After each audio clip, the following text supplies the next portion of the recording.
Welcome to Kings River Life's Mystery Rats Maze podcast, where we share with you mystery short stories and first chapters of mystery novels read by actors from the San Joaquin Valley. This episode features the mystery short story, What a Little Cinnamon Can Do, written by mystery author L.D. Barnes and read by Fresno actor Julia Reimer.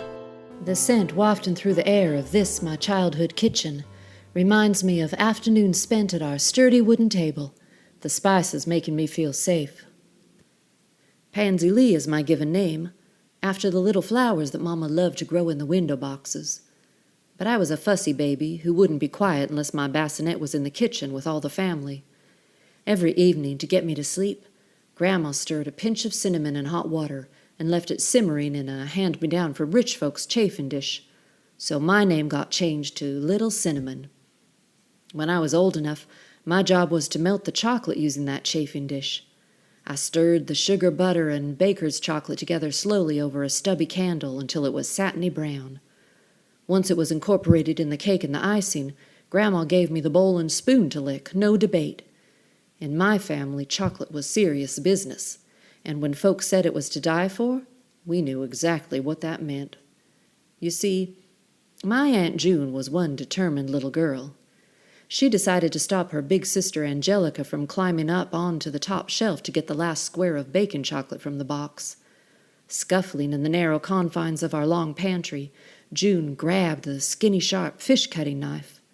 No one knows exactly what happened, but Aunt Angelica lived up to her heavenly name that day. Aunt June got that last piece of chocolate and a nice room at the State Home for Girls. While the cakes baked in the oven, Grandma would make a big bowl of cold water pie crusts. She'd let me roll out pieces using our heavy handleless rolling pin. Rumor said the handles got broke off when Grandma defended herself against a drunken neighbor. He broke through the back door, raging about adultery committed on his wife by Grandma's son, my father. Grandma had no patience with angry drunks disturbing her, even if they were telling the truth. And Mama certainly didn't cotton to people grabbing Grandma, popping off the buttons of her Friday blouse, trying to choke her.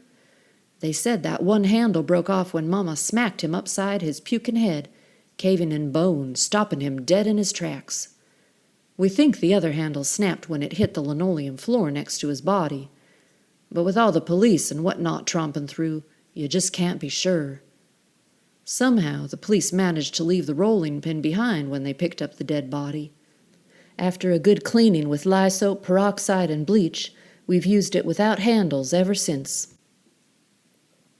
My pretty Aunt Sadie met her maker in this kitchen early one Sunday morning. She was found head down, drowned in the mop bucket.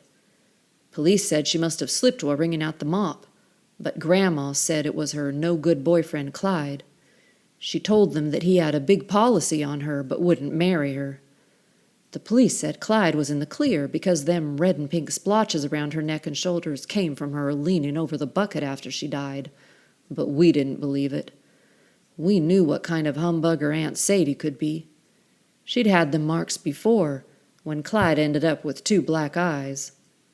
We guessed Aunt Sadie couldn't get to him quick enough this time. Mama said, much as she loved her some Aunt Sadie, she knew deep in her heart that Sadie would rather scale a mountain in her underwear than mop floors on Saturday night. After her funeral, nobody saw Clyde again. He didn't offer to put 1 dime of that insurance money on her tombstone, but he quick paid the county for a copy of her death certificate so he could collect. Then he moved away with all that money, and Miss Ida Mae Klein. Grandma said sometimes love and money don't mix. I believed her then, and I surely believe her now. Sitting in this bloody old kitchen of mine, my mind wanders back across those memories. I'm happy I was near done with the pies before you came home. I'm happy they're fast baking in that newfangled convection oven you bought me. I know that I need to do some mopping, but like Aunt Sadie, I'll leave it till later, maybe after I get back home. I can feel bruises forming around my neck. My face is a little sore, too. Even though my apron's a mess, I'm making a nice fresh pot of cinnamon hazelnut coffee as the aroma of them pies take that nasty iron smell out of the air. I'm sure the ambulance men'll be hungry, and I don't want the police officers to have to wait for the coffee and pie when they get here. So as soon as the oven timer goes off, I'll call 911. I'm glad Aunt June left me her fish-cutting knife, but I don't think I'll ever see it again after today. I had warned you, but you didn't listen. Funny how you didn't think a woman my size could hurt you, you being so big and strong and mighty. I must admit, that was what I liked about you, your size. But poor thing, you weren't that smart when you come right down to it. You didn't have enough sense to care where I came from or who my people were. You wanted this house and a little bitty country gal to cook, clean, and warm your bed. You're not going anywhere now, sprawled out in that puddle of blood in the middle of the floor, Aunt June's fish-cutting knife sticking out of your cheating heart, and my rolling pin lying next to your bashed-in head.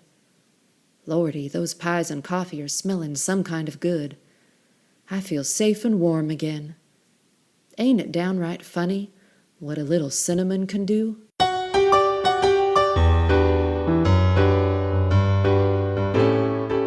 What a Little Cinnamon Can Do was produced by Kings River Life. You can learn more about L.D. Barnes on her website, barnesversation.com. Our theme song, The Blues, was written and played by Kevin Memley. Check out Kings River Life magazine's websites for more mystery, local theater, animal rescue, and so much more. KingsRiverLife.com and KRLNews.com. We'll be back next time with another mystery short story or mystery first chapter. Subscribe to our podcast to make sure you don't miss a single episode. And follow us on Twitter to keep up with everything KRL at Kings River Life. Until next time, this is your announcer, Jim Tuck, wishing you a life full of mystery.